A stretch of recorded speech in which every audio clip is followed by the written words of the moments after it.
नमस्कार मित्रों, only civil सेवक टीम में अपने परिवार में एक बार फिर से आपका स्वागत है। जैसा कि बिहार आमीन के बारे में बार बार आ रहा था, डॉक्यूमेंट्स के बारे में बताइए कौन सा डॉक्यूमेंट लगेगा। ढेर सारे मैसेज मेरे पास पड़े हैं, क्योंकि मैं एक मिनट दिखा भी देता हूँ। जैसे ही देखिए, डॉक्यूमेंट वेरिफिकेशन के बारे में कमेंट आया, ऐसे ही कई कमेंट है। लीजिए, डॉक्यूमेंट के बारे में बताइए। और मतलब बहुत सारे कमेंट आए जिनको डॉक्यूमेंट्स के बारे में पूछा है जिन्होंने, और सारी। तो मैं डॉक्यूमेंट के एक साथ सारे की सारी चीज़ें बता देता हूँ, जितनी भी चीज़ें लोगों ने पूछी है। मैंने एक कमेंट दे दिया था, पर्सनल कमेंट, कि हाँ पब्लिक कमेंट था, उसमें सबको बता दूंगा, तो वही मैं आज बता रहा हूँ। तो वीडियो शुरू करने से पहले आपको बता दूं मैं क्या क्या बताऊंगा। पहली बात तो रिजल्ट कब आएगा अमीन का, कौन कौन सा डॉक्यूमेंट लगेगा, कौन कौन से मतलब डॉक्यूमेंट वेरिफिकेशन कब होगा, कौन कौन सा डॉक्यूमेंट लगेगा, साक्षात्कार होगा कि नहीं होगा, हम लोग कहाँ डॉक्यूमेंट के लिए बुलाए जाएंगे जो लोग एग्जाम दे रहे हैं, प्रक्रिया क्या होगी, क्या प्रोसेस होगा, ये सारी बातें हम करेंगे। चलिए बताता हूँ। देखिए, एक नोटिफिकेशन गवर्नमेंट नोटिफिकेशन में दिखा रहा हूँ, उसको मैंने एक सिंप्लीफाई किया है, वही बता देता हूँ आपको। जैसे देखिए, नोटिफिकेशन तो आप पूरी तरह अवगत हैं एकदम अच्छे से, जितना हो सकता है। तो इस नोटिफिकेशन में जो जो डॉक्यूमेंट्स मांगे उन्हें देख लीजिए एक बार। देखिए, एक मिनट, ये पूरी लिस्ट दे रखी है कुल मिला के। देखिए, इतने सारे डॉक्यूमेंट्स, 11-12 डॉक्यूमेंट्स। तो इनको मैंने शॉर्ट लिस्टेड भी कर रखा है, कैसे क्या है, मेडिकल बोर्ड क्या है, ये सब मैंने आसान तरीके से भी बता रखा है, जो मैं भी आपको एकदम असाधारण भाषा में बता देता हूँ।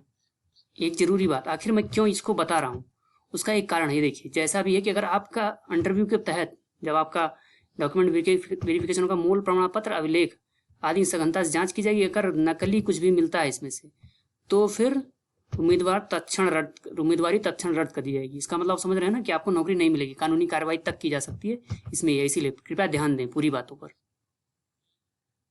सबसे पहला सवाल, हम रिजल्ट कब आएगा। देखिए, रिजल्ट अभी तक, जैसे एक अभी मंत्री जी का बयान आया था कि नवंबर तक हम सब कुछ कर देंगे, अक्टूबर नवंबर तक। बिहार में एक मंत्री जी का बयान आया है विभागीय, लेकिन सच ये है कि ऐसा नहीं होगा। आपकी फाइनल ज्वाइनिंग फरवरी या मार्च में होगी, ये सही है। तो फिर डॉक्यूमेंट वेरिफिकेशन कब होगा, तो सबसे पहले रिजल्ट कब आएगा। रिजल्ट आ सकता है 15 सितंबर 2021 तक आपका रिजल्ट आ जाएगा। कौन कौन रिजल्ट आ जाएगा, मतलब किन लोगों को डॉक्यूमेंट वेरिफिकेशन को राइट है। उसके 10 दिन बाद, उसके 10 से 15 दिन बाद, यानी अक्टूबर के फर्स्ट वीक में आपका डॉक्यूमेंट वेरिफिकेशन होगा। अब कौन कौन सा डॉक्यूमेंट लगेगा ये भी जान लेते हैं। तो डॉक्यूमेंट इन्फॉर्मेशन के लिए कौन कौन सा डॉक्यूमेंट आपको बनवाना है, देखिए 2 तरह के डॉक्यूमेंट है। एक जो बिहार के ही हैं उनके लिए, जो आम है, और एक जो है बिहार में कुछ कोटा लेके हैं। जो बाहर के हैं तो सब जनरल हैं, उनका तो कोई बात नहीं, चाहे बिहार के हो चाहे बिहार के बाहर, उन सब के लिए कौन सा डॉक्यूमेंट।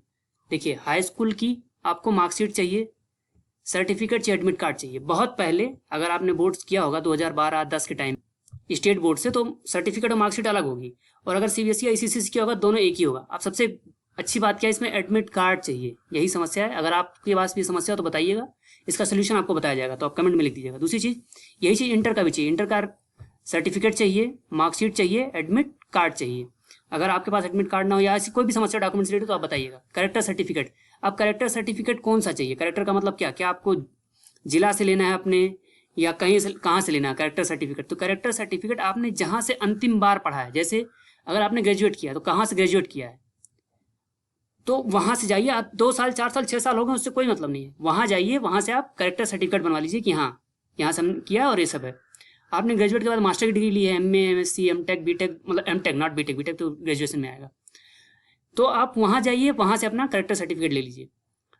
ऐसे ही जहाँ भी आपने लास्ट टाइम पढ़ाई की है, वहाँ से आपको करेक्टर सर्टिफिकेट लेना है। फोटो कम से कम 10 चाहिए, नया फोटो चाहिए, ठीक है, जिसमें नीचे साइन होगा। साइन मत करिएगा, मतलब साइन जैसे होता है नहीं, फोटो में ऊपर फोटो लगाओ, छोटा सा साइन होता है, तो वो आपका चाहिए साइन। उसी में आप साइबर कैफे जाएंगे, हो जाएगा।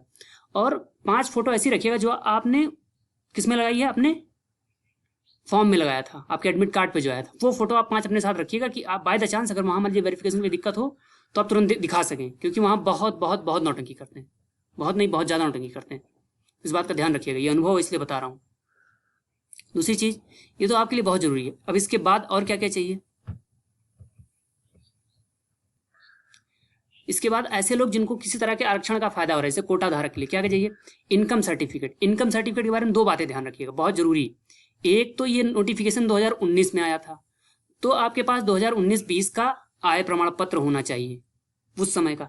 एक इस समय, क्योंकि ये होगा 2021 में होगा, तो 2020-21 का आपके पास आय प्रमाण पत्र होना चाहिए। बाय द चांस वो कह दें, क्योंकि अभी कोई वेरिफिकेशन तो नहीं आया है, लेकिन वो कह सकते हैं, तो आपके पास पहले से बनवा के रख लीजिए। कोई कुछ लगता नहीं है, 200 रुपये लगता है बस, वो भी एक ऑनलाइन कराई और जो लेखपाल करते हैं। जाति प्रमाण पत्र, आप इस एक नया जाति प्रमाण पत्र बनवा लीजिए, नहीं कि 5 साल 6 साल पुराना है वो जाति प्रमाण पत्र, अभी एक नया जाति प्रमाण पत्र बनवा लीजिए जिससे आपको दिक्कत ना हो। वो इशू हो जाएगा 15 दिन में। अगर आपने ईडब्ल्यूएस प्रमाण पत्र भरा है, मतलब ईडब्ल्यूएस कोटा लगाया है, ईडब्ल्यूएस कोटा सिर्फ वही लोग लगा सकते हैं जो बिहार के निवासी हैं मूलतः, वहाँ आर्थिक रूप से कमजोर हैं, वो भी सामान्य है, तब तो आप ईडब्ल्यूएस सर्टिफिकेट बनवा लीजिए। ईडब्ल्यूएस सर्टिफिकेट वो 2019 के टाइम का बना होना चाहिए और फिर दोबारा भी बनवा लीजिए, वरना मान्य नहीं होगा, ध्यान रखिएगा। आप दिव्यांग हैं तो दिव्यांग का कोटा उसी समय का, जब देखिए हमेशा जो सर्टिफिकेट लगता है जब जिस समय नोटिफिकेशन आता है उसी समय का लगता है, इसलिए तब का आपके पास ये होना चाहिए और अभी का भी।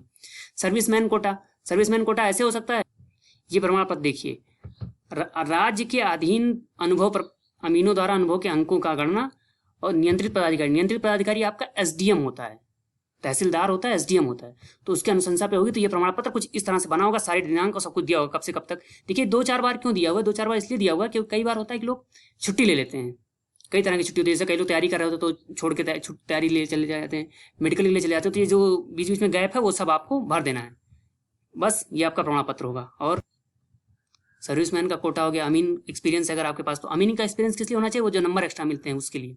बिहार के आप निवासी हैं तो आपके पास निवास प्रमाण पत्र होना चाहिए, बिहार के हो तब भी होना चाहिए, ना कहीं और के भी हो तो वहाँ का निवास होना चाहिए, क्योंकि आपका उससे एड्रेस मैच किया जाता है। आप स्वतंत्रता सेनानी के आश्रित हैं, क्योंकि स्वतंत्रता सेनानी का बहुत कम कट ऑफ जाता है, अगर आश्रित हैं तो उसका प्रमाण पत्र होना चाहिए। प्रमाण पत्र मिलता है कहाँ से, तहसीलदार से मिलता है, आपके यहाँ जो भी तहसीलदार होंगे वो देंगे, या तहसीलदार देंगे, एसडीएम देंगे। लेखपाल सिर्फ इसमें रिपोर्ट लगाते हैं, इस बात का ध्यान रखिएगा, ऐसा ना हो लेखपाल के सिग्नेचर हो, अमान्य कर देंगे, ये बात ध्यान रखिएगा, वरना बहुत गलती हो जाएगी। नौकरी का सवाल है, पूरे 30,000 रुपये हर साल, 3,60,000 रुपये खाते में, उसके बाद जो अलग से हो तो सेवा पानी की बात ही अलग है। बाकी अगर आपका कोई कमेंट हो, आपको कोई संशय हो तो जरूर पूछिए। ओनली सिविल सेवक टीम आपको ऑल द बेस्ट कहता है सभी चीज लिए। पूरे ओनली सिविल सेवक टीम की तरफ से, पूरे परिवार की तरफ से, परिवार के सदस्यों को क्या ही धन्यवाद देना, पर धन्यवाद। और आपको बहुत ढेर सारी शुभकामनाएं, आप सभी का हो जाए जल्द से जल्द। अगर आपके पास अब भी कोई कंफ्यूजन बचता है तो प्लीज कमेंट करिएगा, आपका जो भी कंफ्यूजन होगा पर्सनली उसे दूर किया जाएगा, बताया जाएगा, क्योंकि ये सवाल नौकरी का है सर। सिर्फ 2 मिनट और 2 मिनट का संशय या थोड़ी सी दिक्कत के लिए आपका नौकरी चली जाए, वो अच्छी बात नहीं है। जो नौकरी होती है बहुत बड़ी चीज़ है, आपने इस कोरोना काल में देखा होगा कि क्या गजब की चीज़ होती है नौकरी। इसीलिए प्लीज़ कोई भी बात हो जरूर बताइए। इन सभी शब्दों के साथ आपका बहुत बहुत धन्यवाद।